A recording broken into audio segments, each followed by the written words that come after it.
Bueno, muchísimas gracias. Muy buenos días a todos y a todas.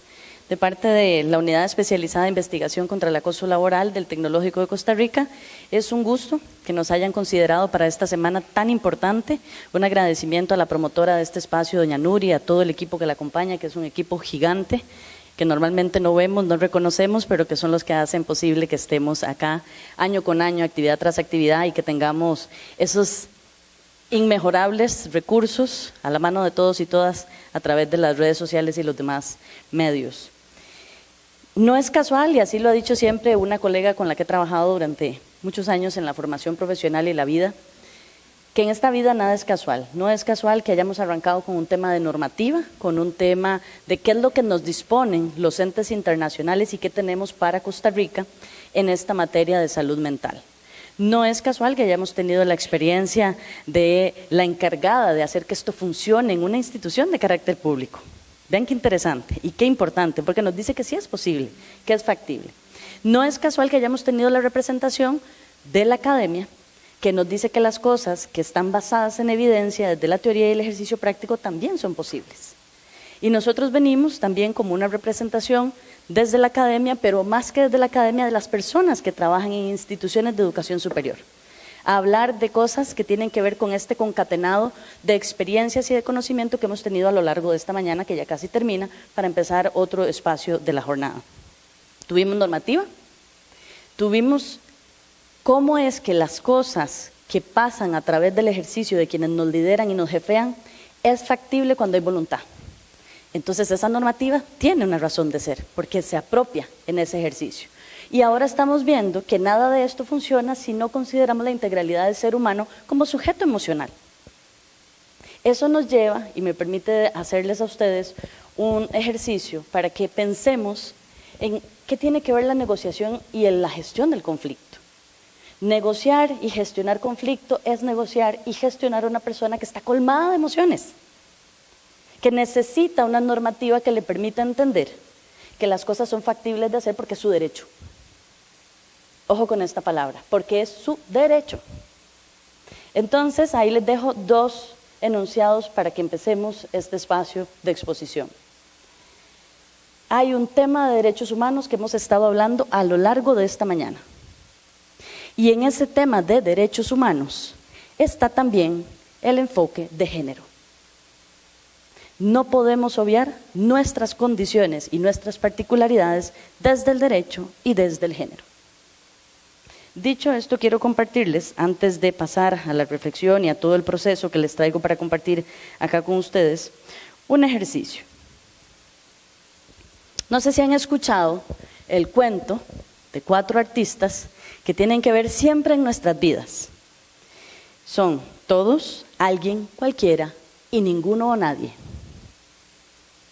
Quiero que le presten atención a esto y que se piensen en su espacio laboral, en su mundo laboral, que puede ser virtual o presencial.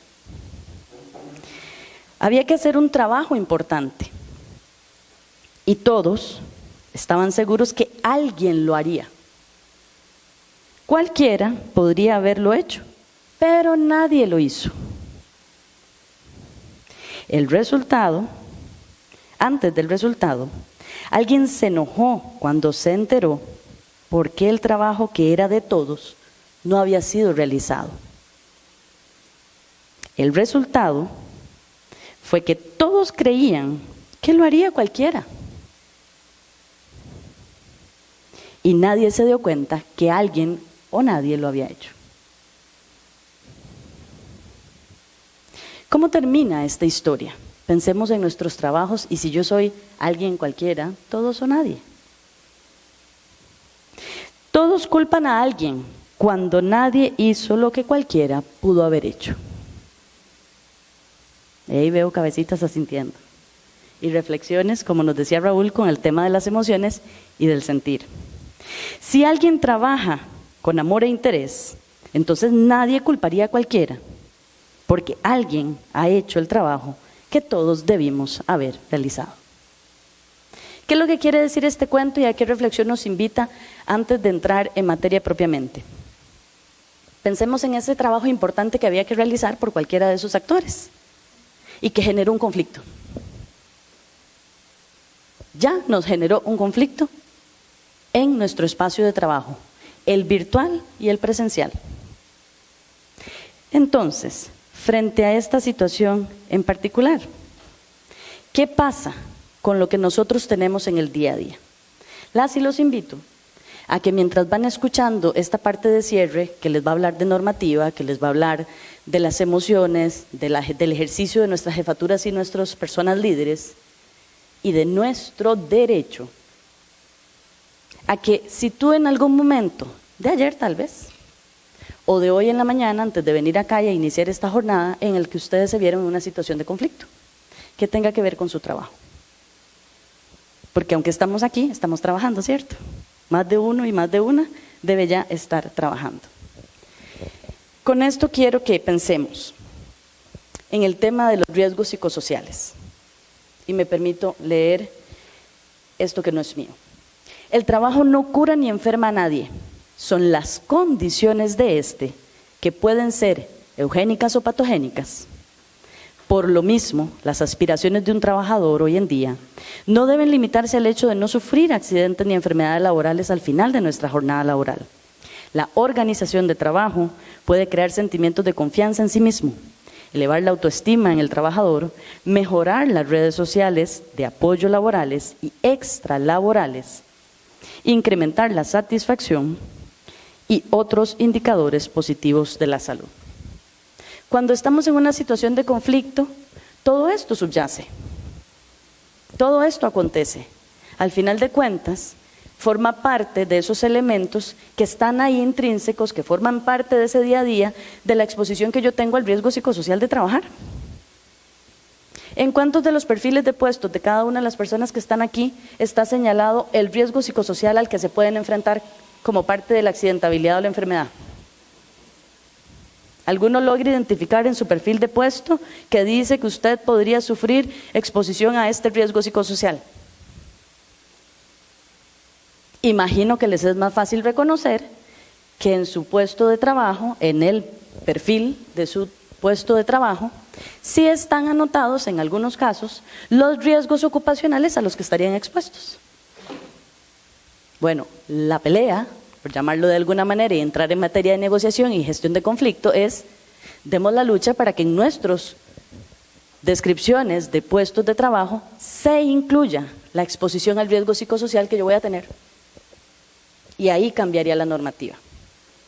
En esta materia, y como puntos de arranque, tuvimos ya las reflexiones iniciales, y quiero dejar una manifestación importante. La mediación, la conciliación, la negociación, la resolución alterna de nuestros conflictos cotidianos en el ámbito de nuestro trabajo es un derecho. Tenemos una ley que acaba de cumplir y celebrar 25 años. Ha sufrido algunas modificaciones, sobre todo en esta primera parte del siglo XXI, por supuesto para beneficio. Pero además hay algo mucho más potente en esto. Es un derecho constitucional que ustedes y yo tenemos, a que nuestras situaciones se diriman, se ventilen, se dialoguen de manera pacífica en nuestros lugares de trabajo. Y para eso hay una serie de herramientas. Entonces estamos hablando de un derecho.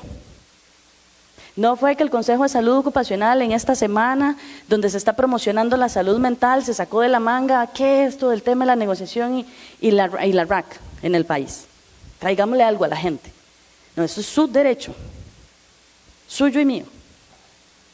Velen por él en sus organizaciones. Recuerden que el derecho, para poder que sea real, tenemos que exigir que se ejecute, pero también responsabilizarnos de él.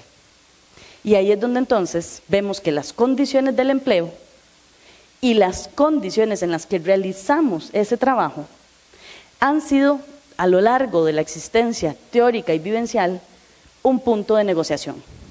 Cuando a mí me van a contratar, estamos negociando en qué condiciones, bajo qué cláusulas, en qué sitio, con qué disposiciones, con cuáles recursos, dónde. El conflicto y la negociación han sido parte siempre de ese aspecto medular de ejercer hoy una función por la cual nos pagan, se nos contrata. E incluso cuando lo hacemos de manera voluntaria, median algunas condiciones para brindar ese servicio, aunque no esté lo económico ahí. Entonces también está esa posibilidad. El primero, que tiene que ver con la negociación, es normalmente lo que va a ir seguido a atender una situación de conflicto, de crisis. Por eso es que están íntimamente relacionadas. Cuando surge un conflicto, inmediatamente entramos a atenderlo a partir de la negociación. ¿Qué pasó? ¿Entre quiénes? ¿Qué ha sucedido? ¿Cómo ha afectado? Y ahí hay un elemento muy interesante en el que hemos ido avanzando en el país. La mediación en términos laborales tiene hoy toda una especificidad. Quienes hacemos mediación y somos personas mediadoras, además pacificadoras, en los espacios laborales, tenemos lineamientos específicos que nos da la Sala Segunda y el Poder Judicial para hacerlo adecuadamente sin detrimento de este derecho laboral y tampoco sin abuso de la institución para la cual trabajamos. Tiene que haber equidad en esos procesos. Entonces vean ustedes qué interesante, trabajar, ejercer un trabajo, que nos paguen por él y que nos establezcan formas y condiciones para hacerlos, tienen que estar asumidos bajo el derecho de la negociación para que las cosas puedan ser modificadas de manera permanente. Porque lo que sí tenemos seguro a la hora de trabajar es que estamos continuamente en cambio y que las condiciones siempre cambian. No es solo que la pandemia nos lo haya dejado claro, es que antes pasaba y la pandemia nos lo vino a poner de frente. Tal vez estábamos en una situación laboral que la pandemia manifestó, pero el conflicto ya estaba ahí y tal vez nadie lo había querido asumir. Entonces, en el tema de la negociación, es absolutamente importante considerar que tenemos dos formas para hacerlo. Ya tenemos un conflicto. Les pedí que por favor pensaran en una situación conflictiva que hubieran tenido anoche o ayer o hoy recientemente. Entramos en dos formas a negociar. La primera puede ser estrictamente en el momento de la crisis. Tengo el conflicto, estoy en crisis, mis emociones están a flor de piel, mi cuerpo está experimentando esas emociones, esas sensaciones, yo me siento enferma, estoy alterada bajo esa condición. Y entramos a negociar en ese momento en particular donde yo ni siquiera estoy en conexión conmigo misma porque estoy tratando de ver qué fue lo que pasó y cómo me hace sentir. Normalmente, nosotros antes de entender todo eso ya hemos reaccionado. Me largo, renuncio, que se queden con su porquería de trabajo, que vean a ver quién resuelve. Desde la gestión emocionalmente inteligente de lo que nos explicó Raúl, nosotros deberíamos, muy en tico si me permiten, conectar la lengua con el cerebro para decir antes de actuar cómo me siento, qué pienso con esto que siento, y entonces tendríamos un impacto menor en ese conflicto, escalaría con menos facilidad. Pero es que uno dice me largo y le dejo tirado el trabajo y después uno se devuelve. Disculpe, es que estaba, y está bien estar así, sentirse así. El tema es que uno se siente peor porque primero, dirían los abuelos de uno, abrió la boca, hizo el berrinche y después se puso a pensar en las consecuencias que eso tendría. Todo eso es válido, pero como es válido, también es válido tomar conciencia y a partir de ahora, en ese conflicto que hayan podido identificar, quédense más tratando de entender qué les ha hecho sentir, cuál es esa emoción, en dónde en todo mi ser yo la estoy experimentando. Y eso va a bajar el proceso y va a generar un ciclo virtuoso para la salud mental, porque luego me va a permitir tomar decisiones que no incrementen ese impacto en mi salud mental porque me siento peor, porque no lo pensé antes de. Ese es el ciclo virtuoso. Si hago esto a partir de lo que me está pasando, ¿cómo me voy a sentir y qué resultados voy a tener? Es un poco más sencillo a decir, primero voy a pensar en cómo me siento, esto cómo me está impactando y qué emoción me está generando para luego actuar. Ese lleva un proceso más de trabajo consciente, de atención plena, de lo que hablaron ahora. Entonces vean que es más sencillo, un poquito más sencillo decir, si hago esto, ¿qué me va a pasar? No es que estemos obviando cómo me siento ante la situación, es que estoy tratando de ser un poco más racional para luego no tener que sentirme peor y tomar más acciones para revertir el proceso en mí, sobre mí. Entonces, teníamos esto a través de una negociación en el momento propio de la crisis. Pero la otra vía es que hay que negociar permanentemente. ¿Cómo voy a esta actividad? ¿Qué ropa me pongo? ¿Me voy en transporte público, legal o ilegal? ¿Me voy con algún compañero o compañera? Ay, no, es que eso tenía que haberlo hablado antes. Ahorita no es como decirle, pase por mí. ¿Me voy en mi vehículo? Pero tengo restricción. Yo ni siquiera tengo idea dónde queda ese TEC ahí en Zapote. Nunca he ido y tal vez hemos pasado todos los días al frente del TEC en Zapote. Esa es una negociación permanente. Piensen en su trabajo, en el ejemplo que les pudo haber venido a la cabeza, en esa experiencia que ni siquiera pudo haber sido de aquí, sino del cuerpo, y como dijo Raúl, tal vez aquí de la panza, cuando pensaron en la situación que tienen que ir a resolver cuando salgan de aquí, o que todavía están resolviendo en sus dispositivos electrónicos mientras están aquí, y decir, bueno, esto yo tengo que hacerlo todos los días, tengo que negociar continuamente con esa experiencia, con esas personas, en esa institución, con los recursos, con el presupuesto, y hacerlo continuamente, de manera consciente. ¿Por qué? Porque la negociación, como un acto de salir estratégicamente a resolver ese conflicto, que lo tenemos todos los días y sobre todo en nuestras organizaciones, lo que pretende, dentro de un proceso, no es que usted negocie y se quedó ahí, es un proceso como el de la comunicación que nos habló Raúl. Es permanente, es continuo, es cíclico, y uno puede entrar y salir del proceso. Dependerá de los actores, que no siempre es uno y uno, sino uno y varios o varios y varios. La negociación busca encontrar que se homologuen esas cosas que nos tienen en discrepancia. ¿Cómo hacemos que lo que está pasando ahí entre estas partes y entre esta institución y con esos recursos y en esas condiciones nos sirvan a todos, a las partes involucradas?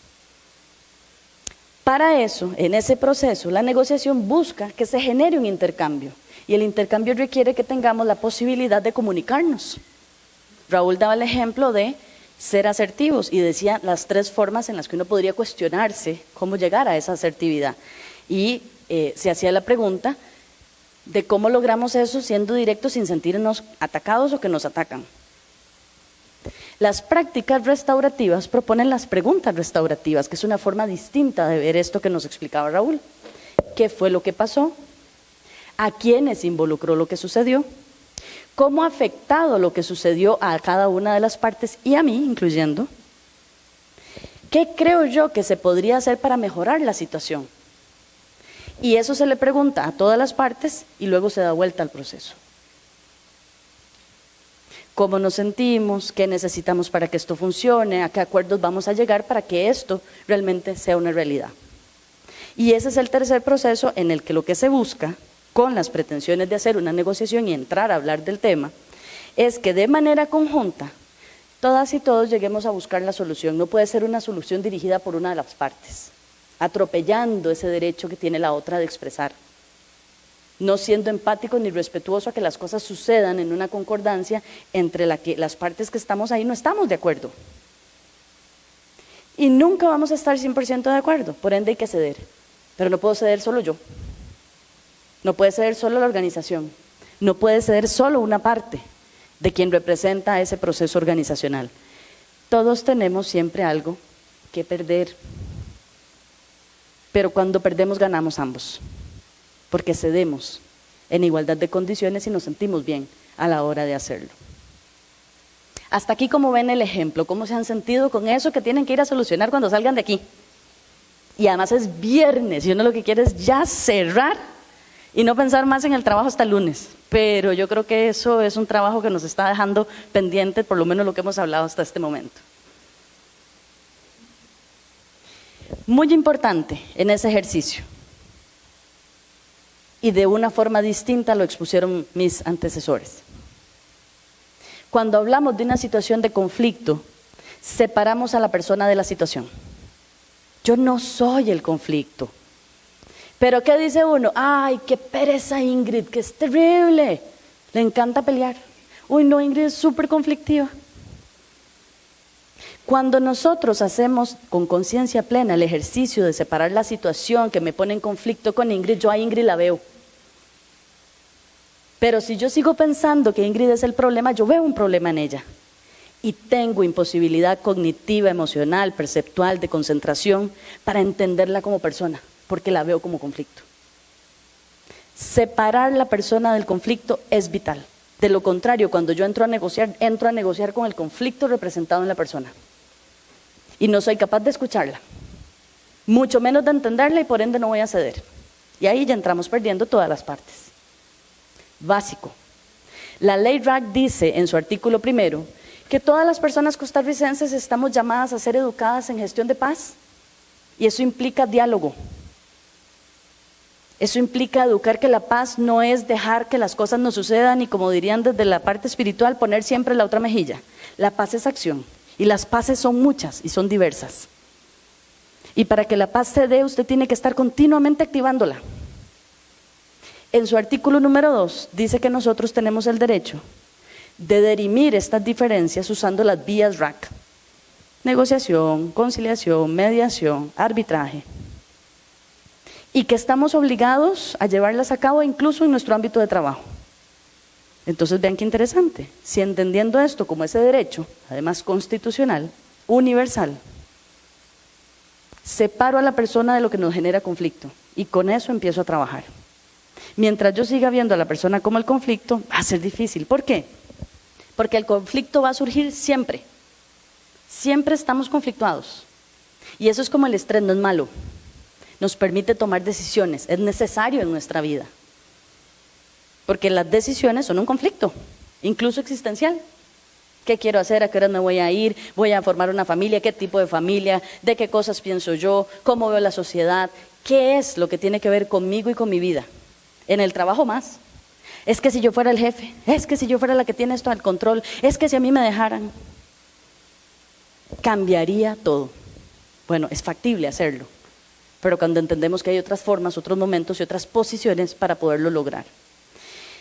En estas acciones conflictivas, normalmente vamos a buscar las formas de resolverlo, pero hay quienes por personalidad dicen: yo lo puedo resolver solita. ¿Cómo vas a resolver solo o sola algo que es relacional? El conflicto es un acto social. Es que usted, a menos que se pelee consigo mismo, que es factible, pero que hablando de salud mental, usted tenga algunas cuantas personalidades con las que discuta, pues también es factible, ¿no? Pero digamos que en la no patología, usted se pelea con algo, pero ese algo le representa a alguien. No me gusta, no lo soporto, no es factible, yo no quiero, y desde ahí entramos. Entonces, atención, una acción conflictiva también emerge como un acto del cual nosotros no poseemos experiencias previas. Si se pudieran ver la cara, me encantaría que nos pasaran esa imagen. Porque entonces, ojo, nos movieron. Siempre tenemos conflictos, son lo mismo, es la misma cosa, si es la pareja, si es el amigo, si es el compañero de trabajo, si es la jefatura. No, hay conflictos en los que uno dice: ¡y caramba! Esto nunca antes había pasado. ¿Cómo es que ahora esto es un conflicto? Y buscamos en nuestros pocos o muchos recursos, ¿y ahora cómo resolvemos este? Y ojo, no había forma, nadie sabía que esto podía pasar, no era un escenario pensado en nuestra vida laboral. En la institución no hay un antecedente de nada parecido. Pandemia, ¿cierto? Y todavía estamos solucionando ese conflicto. Todos los que nos dejó. Entonces, lo que nos viene a ratificar es que, siendo una acción y siendo una situación que subyace a las relaciones que establecemos como seres sociales, hay conflictos sobre los que nunca tendríamos una experiencia previa para comparar. Ni resultados ni acciones. Quiero que se queden ahí porque eso va a ser parte de nuestro cierre. Y entramos en lo que hemos venido hablando desde la etapa 1 de este cierre de jornada. Bueno, ¿y entonces esto de qué va? ¿Qué tiene que ver esto con salud mental? ¿Cómo les ha estado haciendo sentir el que yo les devolviera conscientemente a pensar en una situación de conflicto que tienen que ir a resolver cuando salgan de aquí?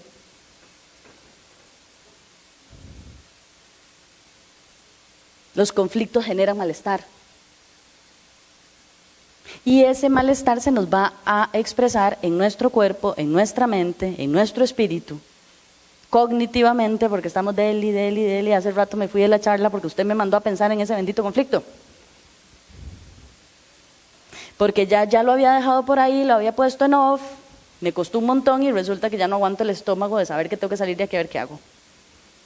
Ya se me había quitado el dolor de cabeza, ahora estoy que no lo aguanto otra vez.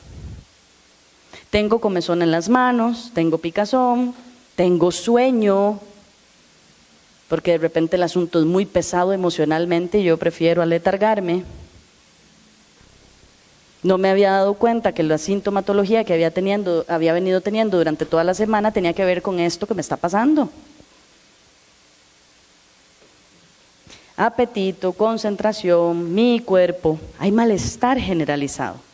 Pero también no me había puesto a pensar que tengo una semana de estarme peleando con Ingrid y no sabía por qué, y resulta que es que Ingrid tiene que ver con esa situación y tiene que ayudarme a resolverla. Y yo lo que menos quería era molestar a Ingrid porque no es con ella el tema. Entonces vean qué importante el malestar, va más allá. No me había dado cuenta que esta semana ha sido terrible en casa, con todas las partes con las que convivo y coexisto, incluyendo animales y mascotas. Y tiene que ver con esta situación que hoy me pusiste a pensar. Malestar generalizado que extrapola nuestra vida en el trabajo, durante el trabajo. Si eso no se gestiona, vean todo lo que provoca. Ahí hay algunos solamente para que entendamos los más fáciles, los que vivimos todos los días y como los hemos cotidianizado. ¡Ay, estrés! Sí, el estrés es parte de nuestra vida, pero el mal estrés nos mata. El mal estrés nos mata. Todo lo que el cuerpo no apalabra, como un gesto, como una acción, como una cuestión consciente, nos va a decir con un montón de manifestaciones en las que no sabemos por qué tuve que pedir permiso, incapacitarme, ausentarme, ir a buscar atención médica porque no tenía ni idea. Un malestar con compañeros y compañeras que en la vida he tenido. Hay un deterioro en la salud mental laboral. Yo no soy capaz de pensar, accionar, desempeñarme y hacer mi trabajo en las mismas condiciones. No me había dado cuenta que es que estoy dele pensando en esa situación. Y que se tiene que solucionar. Atención, concentración, memoria, funciones cognitivas básicas para poder medianamente funcionar y ser responsable coherentemente con lo que se espera de mí en el trabajo. Y el alto costo, vean ahí que no cité que era económico, porque ojalá se pudiera medir económicamente. El mayor de los costos que esto tiene es en mí, en mi cuerpo, en mi persona, en lo que yo soy. ¿Quién de ustedes podría asegurar que el salario que tienen les va a devolver la salud que han venido perdiendo? Yo les reto a ese compromiso de ver, cuantificar cómo es que lo que yo me gano todos los días, laboralmente hablando, en términos económicos, a mí me va a pagar la pérdida de paz y la pérdida de mi condición física e integral mentalmente hablando, que he sufrido a lo largo de los años. Revertir eso va a tener igual o mayor costo que no asumirlo. ¿Y de esto quién nos habla? Gracias al Consejo de Salud Ocupacional por venir a decir que todo puede ser cuantificable y permitirnos decirles a ustedes que la salud emocional se puede cuantificar, pero que probablemente trabajando el resto de nuestras vidas no vayamos a obtener esa reparación del daño cuantificado. Ahora, eso no quiere decir que no podamos reparar nuestra salud mental, por supuesto que sí, pero también tiene un costo elevado. Yendo sobre esto y hablando de ese impacto institucional, entonces, ¿qué hacemos? Ven que no es en esta pequeña charla una cátedra de cuáles son las resoluciones alternas de conflictos, ni entramos a profundizar en negociación, pero sí a dejarnos una idea de que como derecho constitucional y como persona trabajadora, nosotros estamos protegidos para que la institución tenga dentro de sus políticas de trabajo, considerar bajo ese enfoque de derechos humanos y género, que el RAC es un derecho. Que yo puedo irme a la vía no judicial y no estrictamente administrativa a resolver las situaciones que se dan entre personas. Las situaciones que se dan entre personas. Volví a separar la persona de la situación. Esto, para que sea factible en el qué hacer, debe sí o sí considerar a todos y a todas. Por eso les dije enfoque de derechos humanos y de género. Y como decían mis antecesores, tiene que considerar a las personas con distintas capacidades. Nos hemos encontrado a lo largo de la historia de esto, y sobre todo en Costa Rica y en la región, no tiene problemitas mentales. Es que como Nelson, y me permito utilizar el ejemplo de mi compañero de unidad, como Nelson ha estado yendo a psicología y a psiquiatría, no lo metamos en la resolución del conflicto porque pobrecito, no entiende, está chochito. No señora, no señor. Cualquier persona, incluyendo aquella que cursa en este momento con un trastorno mental, debe ser sujeto de ser parte de la afectación por la que está atravesando y de la solución y de la posible ventilación de acciones para que eso se resuelva. No podemos, salvo que haya una situación médica estricta que diga que hay que esperar porque está hospitalizado o hospitalizada, porque la medicación que está teniendo no le permite coherente y conscientemente estar ahí en ese momento, salvo que no exista eso, no podemos violentar a la persona y decirle que porque tiene un trastorno mental, alguien va a tomar la decisión por usted. No es factible, no lo permitan. Involucren a las personas si ustedes toman decisiones. Involucren a cualquier otra población que pueda estar siendo vulnerada y vulnerable en la institución. Nuestra población diversa. Salen reglamentos en los cuales nadie de la población representativa diversa de la institución estuvo involucrada, pero estamos normando y tomando decisiones sobre ellos y ellas. Y generamos un reglamento o un protocolo de acción ante situaciones de discriminación contra población LGBTI más. ¿Y dónde están los representantes y las representantes? No, es una política institucional, pero si para las personas para las que va a ser ejecutada no están siendo consideradas. En la negociación y en la gestión de los conflictos, las partes involucradas son las llamadas a proponer las soluciones. Yo no les puedo decir qué hacer. ¿Acaso es mi conflicto? Desde ahí sería irrespetuosa. Y esto no va a funcionar si la gestión institucional no lo considera dentro de su programa estratégico institucional anual o operativo. Porque entonces se quedarían en políticas de cumplimiento. Sí, vamos a tomar acciones. ¿Cuándo? ¿De qué forma? ¿Con qué recursos? ¿Cuál es la vía? ¿Cuándo inicia? ¿Cuándo acaba? ¿En qué momento las actualizamos y las revisamos? Negociar para poder resolver alternativamente una situación de conflicto implica que la institución crea en ello.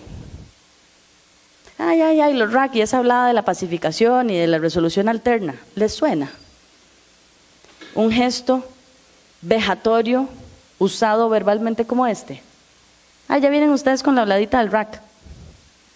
Ya vienen ustedes con las prácticas restaurativas. Eso del Pachamama y la paz. ¿Les suena?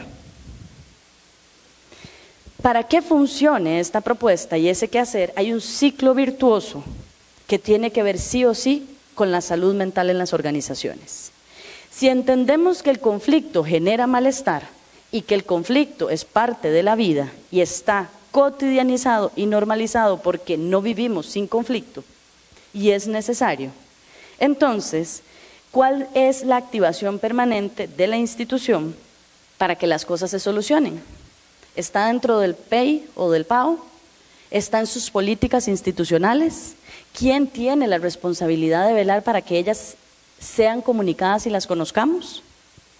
¿Conocen ustedes las alternativas de resolución de conflictos de las instituciones que representan estando aquí? ¿Saben cuál es el lugar al que tienen que acudir? Esa instancia donde pueden ir a buscar un espacio seguro de escucha, atención y sin juzgamiento para poder emprender un diálogo sobre una situación que les conflictúa. En el Tecnológico de Costa Rica contamos con varias instancias. Una de ellas, que tiene que ver con esa escalada del conflicto al término de la agresión, es la UNECAL. Pero también tenemos la de género. Pero también tenemos la gente que revisa el tema de discriminación para población diversa. Y así, con muchos esfuerzos que se han venido generando. La mala noticia es que todavía no tenemos el RAC como tal instaurado. Pero vean que hacia eso vamos.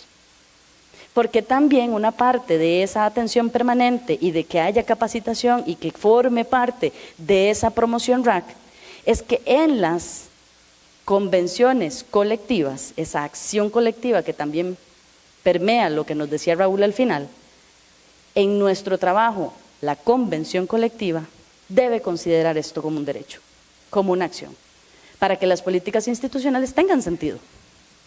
Así, en ese ciclo virtuoso, entiendo que el conflicto genera malestar y debo resolverlo, donde desde el accionar institucional, buscando las instancias donde a mí no se me juzgue por ir a contar lo que pasa, se me escuche y se me acompañe, y se me brinden posibilidades, porque hay gente capacitada para hacerlo, y en esa promoción de la prevención de los conflictos en las instituciones, en las organizaciones, los medios alternativos y pacificadores como el RAC, pueden hacer que ese malestar de ese conflicto vaya desapareciendo. Y ven ahí el ciclo.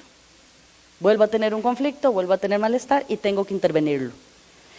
Les dije al inicio que habían palabras importantes en la que los conflictos nos pueden sorprender porque no tenemos un antecedente para resolverlos. Por ende, y leo textualmente a Fuentes Bolaños, costarricense que habló de esto en el 96 en un trabajo que hizo para el CENDEIS. Dado que el conflicto y la negociación son hechos sociales, se afirma que es indispensable un tratamiento amparado por la creatividad, puesto que la repetición de medidas iguales para hechos diferentes crea más problemas que los que se pretenden resolver. Por eso no les traje una receta, porque en la resolución alterna de conflictos no es factible hablar de que hay un ABC para solucionar. Sí es factible decir que la negociación pasa por el diálogo debe ser respetuoso, empático, asertivo, justo, y eso requiere que las personas que entren a mediar y a conciliar, a negociar, sean imparciales y no me juzguen. Eso pasa porque entendamos que aunque yo sea la misma persona en una situación de conflicto, yo soy Ingrid, no soy el conflicto. Así que van a haber miles de situaciones en las que Ingrid está en medio o es parte de un conflicto. Muchísimas gracias al Consejo de Salud Ocupacional y a ustedes por la atención.